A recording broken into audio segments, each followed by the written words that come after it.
OXFAM America has long-term right-based programs in the Horn of Africa Regional Office. Water Program is one of the programs that are implemented in Ethiopia. This program aims to help smallholders, particularly women, to equitably access, sustainably use and effectively manage water resources for productive use in Ethiopia. The program upholds the primary right of people to have access to potable water. The main program strategy is co-investment as the basis for developing a new social contract between governments and communities that fosters smallholder entrepreneurship. The first annual impact reflection for Water Program was held on June 6 and 7, 2011. The event was attended by 58 participants composed of primary change agents, government line offices, community institution leaders, strategic partners and other NGOs operating in 6 districts of Oromia National Regional State where the program is being implemented.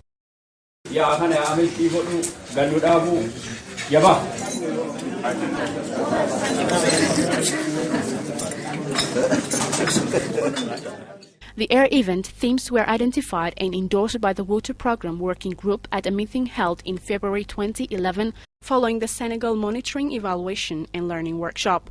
This year's air event sought to elicit the key change occurring in terms of progress towards impact in the different geographic and cultural areas of program intervention. In particular, the event sought to address 3 main changes related to long-term impact goals.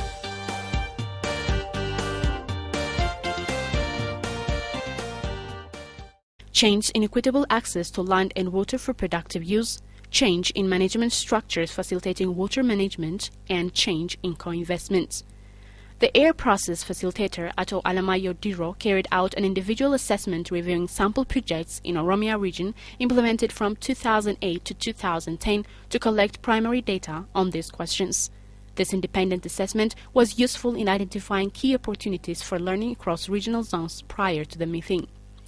After that, 2 consultative meetings were held by Air Planning Team and the host organization Center for Development Initiatives to agree on the design of the event around inclusive processes for community members to create equal space.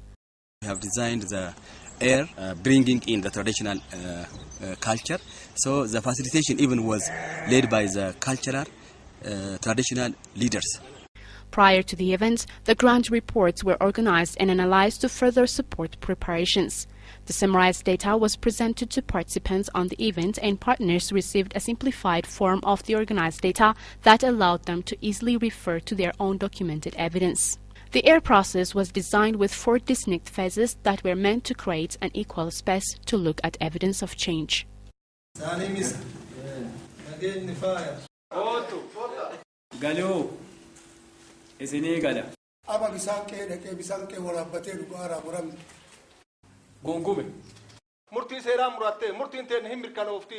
In the first stage, the process emphasized the voice and perspectives of the community members in the process.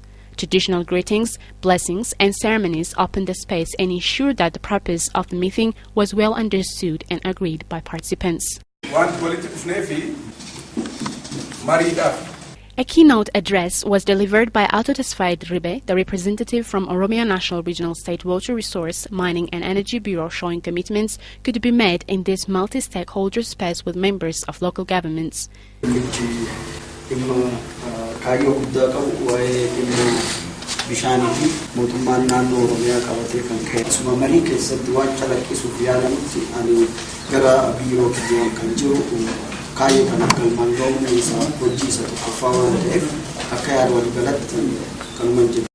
the second stage, the group sought to share understanding of key terms and concepts.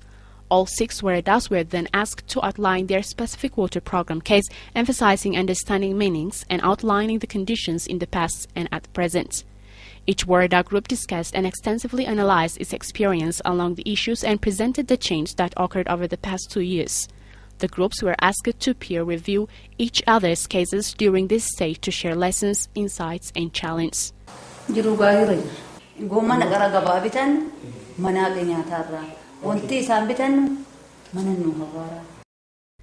third stage of the event, the focus shifted to convergence. Participants came to plenary in order to share and discuss the evidence of change across different geographic and cultural areas. After the sharing of lessons learned, participants watched documentary films and pictures produced by partner NGOs that showed the impacts of the water program on the lives of the primary change agents, especially women.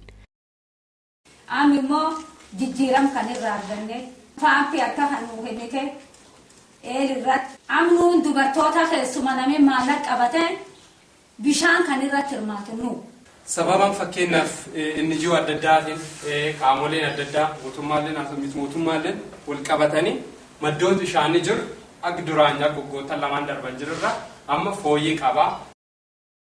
Finally, the event was concluded with traditional blessings around a campfire and sharing of a closing meal.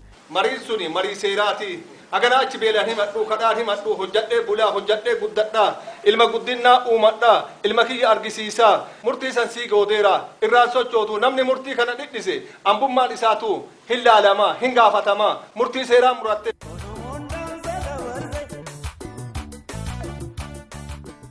As part of a ritual symbolizing expression of commitment, a sheep was slaughtered and drink made of fresh honey was served.